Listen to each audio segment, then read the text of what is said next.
Let's take some questions from all of you. Let's start. K question করছে? আচ্ছা, hard copy বেরোবে না? Hard কপিটা আমি এই মুহূর্তে রাখছি না, তার কিছু কারণ রয়েছে। তার কারণটা অন্য রয়েছে, রিয়ালাইজেশন কিছু রয়েছে যে পাইরেসি আজকের ডেটে, and I want it to keep absolutely exclusive.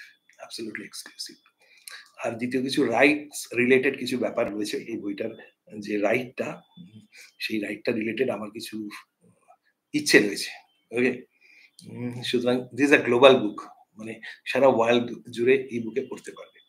এবার এখানে শুধুমাত্র ইন্ডিয়াতে রিলিজ করলে, ইন্ডিয়াতে মানে ধরো আমার ইন্ডিয়া বা বেঙ্গলে রিলিজ করলাম, হ্যাঁ, তাহলে কি হবে যে বইটা ওয়ার্ল্ড ওয়াইড কখনো কোনোদিন it will not be acclaimed.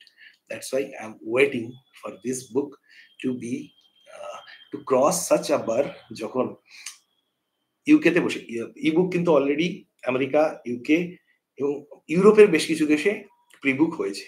That was such a, I have not done any advertisement so far জানি না সামনের দিনে করবো কিনা, বিদেশে হয়তো করবো, but so far I have not done any advertisement, but তার সত্ত্বেও ইউরোপ মানে ইউকে তো ডেফিনেটলি ইউরোপ এবং মানে ইউরোপ এবং আমেরিকাতে বইটা পারচেজ রয়েছে। মেবি আমার চেনা পরিচিতরা কিনেছে, I don't know, but still it has reached that geographical location. তার মানে সেক্ষেত্রে অটোমেটিক্যালি ডিমান্ড জেনারেট হবে যদি বইটার ভালো রিভিউ আসে।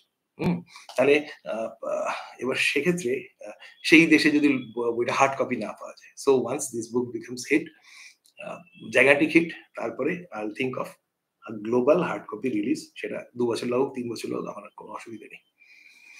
মোবাইল ডাউনলোড কি প্রিন্ট করতে পারবে না? এগুলো বই প্রিন্ট করা, তাহলে প্রিন্ট করলে তো সবাই প্যারেন্টেড করবে। এটা কি তোমার ইতিহাসের নোট নাকি গো, যে প্রিন্ট করে পড়বে? এটা তো ই বুক, কপিরাইটস এর কিছু সমস্যা থাকে।